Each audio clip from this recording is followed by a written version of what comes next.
बृहस्पतिवार व्रत कथा जिसे सुनने से मिलेगी बृहस्पति देव की कृपा। नमस्कार भक्तों, जय श्री राम। स्वागत है आप सभी का हमारे YouTube चैनल में। भक्तों, आज की वीडियो में आप लोग बृहस्पति देव की कथा का श्रवण करेंगे। गुरुवार को बृहस्पति देव की पूजा करने से धन, विद्या, मान सम्मान, प्रतिष्ठा और अन्य मनोवांछित फल की प्राप्ति होती है।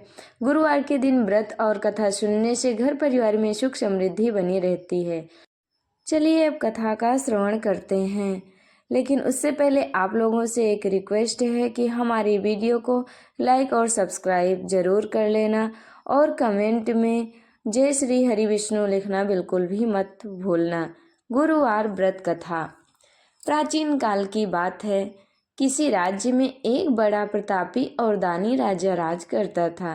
वह हर गुरुवार को व्रत रखकर दीन दुखियों की मदद करके पुण्य प्राप्त करता था, परंतु ये बात उसकी रानी को अच्छी नहीं लगती थी। वह ना तो व्रत करती थी और ना ही दान पुण्य में विश्वास रखती थी। इतना ही नहीं, वह राजा को भी ऐसा करने से मना करती थी। एक समय की बात है, राजा शिकार खेलने के लिए वन गए। घर पर रानी और दासी थी। उसी समय गुरु बृहस्पति देव साधु का रूप धारण कर राजा के दरवाजे पर भिक्षा मांगने आए। साधु ने जब रानी से भिक्षा मांगी तो वह कहने लगी, हे साधु महाराज, मैं इस दान और पुण्य से तंग आ गई हूँ। आप कोई ऐसा उपाय बताएं जिससे कि सारा धन नष्ट हो जाए और मैं आराम से रह सकूं। इतना सुनकर बृहस्पति देव ने कहा, हे देवी, तुम बड़ी विचित्र हो। संतान और धन से कोई दुखी होता है? अगर अधिक धन है तो इसे शुभ कार्यों में लगाओ, कुंवारी कन्याओं का विवाह कराओ, विद्यालय और बाग बगीचे का निर्माण कराओ, जिससे तुम्हारे दोनों लोक सुधरे। परंतु साधु की इन बातों से रानी को खुशी नहीं हुई। उसने कहा कि मुझे ऐसे धन की आवश्यकता नहीं है जिसे मैं दान दूं और जिसे संभालने में मेरा समय नष्ट हो जाए। तब साधु ने कहा, अगर तुम्हारी ऐसी इच्छा है तो मैं जैसा तुम्हें बताता हूँ तुम वैसा ही करना। गुरुवार के दिन तुम घर को गोबर से लीपना, अपने बालों को पीली मिट्टी से धोना, राजा से हजामत बनाने को कहना, भोजन में मांस मदिरा का प्रयोग करना, कपड़े धोबी के यहाँ धुलने देना। इस प्रकार 7 बृहस्पतिवार करने से तुम्हारा समस्त धन नष्ट हो जाएगा। इतना कहकर साधु के रूप में बृहस्पति देव अंतर ध्यान हो गए। साधु के अनुसार कई बातों को पूरा करते हुए रानी को केवल 3 बृहस्पतिवार ही बीते थे कि उसकी समस्त धन संपत्ति नष्ट हो गई। भोजन के लिए राजा का परिवार तरसने लगा। तब एक दिन राजा ने रानी से बोला कि हे रानी, तुम यहीं रहो, मैं दूसरे देश को जाता हूँ, क्योंकि यहाँ पर सभी लोग मुझे जानते हैं, इसलिए मैं कोई छोटा कार्य नहीं कर सकता। ऐसा कहकर राजा दूसरे देश चला गया। वहाँ वह जंगल से लकड़ी काट कर लाता और शहर में बेचता। इस तरह वह अपना जीवन व्यतीत करने लगा। इधर राजा के परदेश जाते ही रानी और दासी दुखी रहने लगी।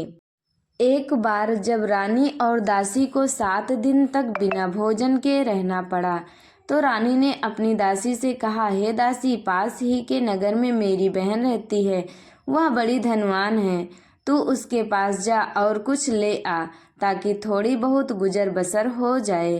दासी रानी की बहन के पास गई। उस दिन गुरुवार था और रानी की बहन उस समय बृहस्पतिवार व्रत की कथा सुन रही थी। दासी ने रानी की बहन को अपनी रानी का संदेश दिया, लेकिन रानी की बड़ी बहन ने कोई उत्तर नहीं दिया। जब दासी को रानी की बहन ने कोई उत्तर नहीं दिया तो वह बहुत दुखी हुई और उसे क्रोध भी आया। दासी ने वापस आकर रानी को सारी बात बता दी।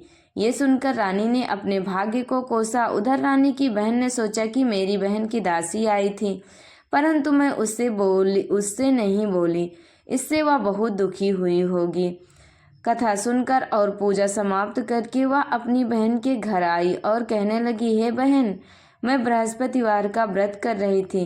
तुम्हारी दासी मेरे घर आई थी, परंतु जब तक कथा होती है तब तक ना तो उठते हैं और ना ही बोलते हैं, इसलिए मैं नहीं बोली।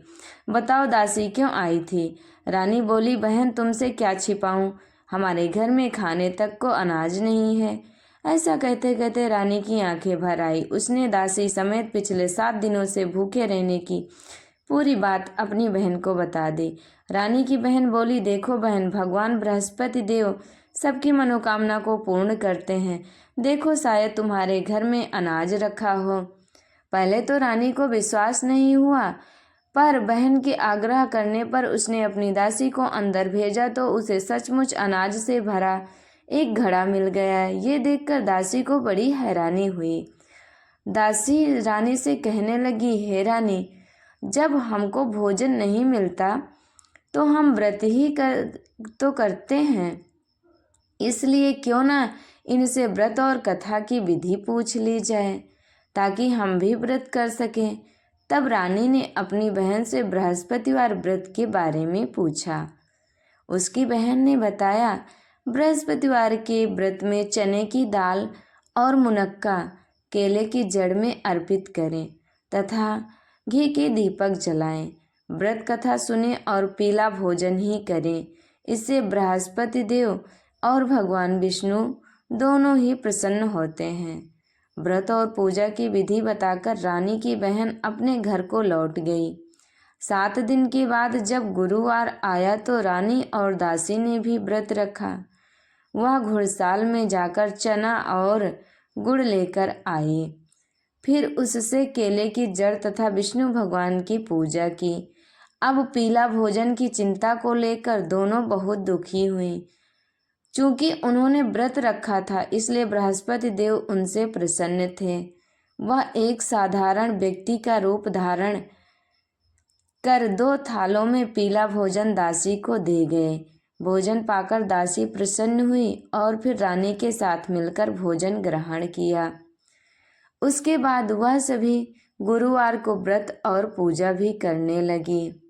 बृहस्पति देव की कृपा से उनके पास फिर से धन संपत्ति आ गई, परंतु रानी फिर से पहले की तरह आलस्य करने लगी।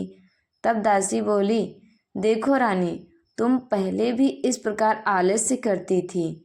तुम्हें धन रखने में कष्ट होता था, इस कारण सभी धन नष्ट हो गया, और अब जब देव बृहस्पति की कृपा से धन मिला है तो तुम्हें फिर से आलस्य होने लगा।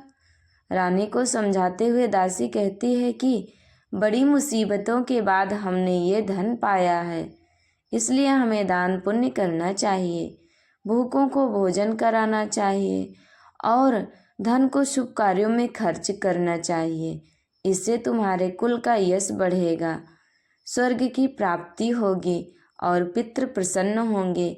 दासी की बात मानकर रानी अपना धन शुभ कार्यों में खर्च करने लगी। इससे पूरे नगर में उसका यश बढ़ने लगा।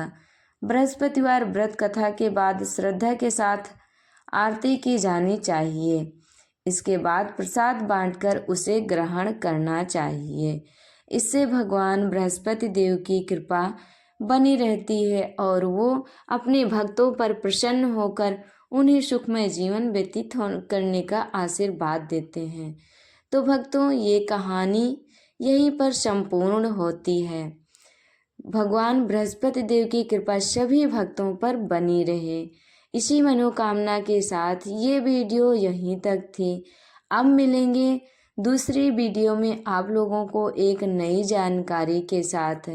आपको यह कहानी बृहस्पति देव की कैसी लगी कमेंट करके ज़रूर बताना, और कमेंट में जय बृहस्पति देव या फिर जय श्री हरि विष्णु अवश्य ही लिखना। कहानी आप लोग अगर पूरी सुने होंगे तभी आप लोगों को ये कहानी पूरी समझ में आई होगी। आई होप आप लोगों ने ये कहानी पूरी ही सुनी होगी। तो ये वीडियो अब यहीं तक थी। मिलेंगे नेक्स्ट वीडियो में, तब तक के लिए हमारे साथ बोलिए राधे राधे, जय श्री राम, जय हो बृहस्पति देव महाराज जी।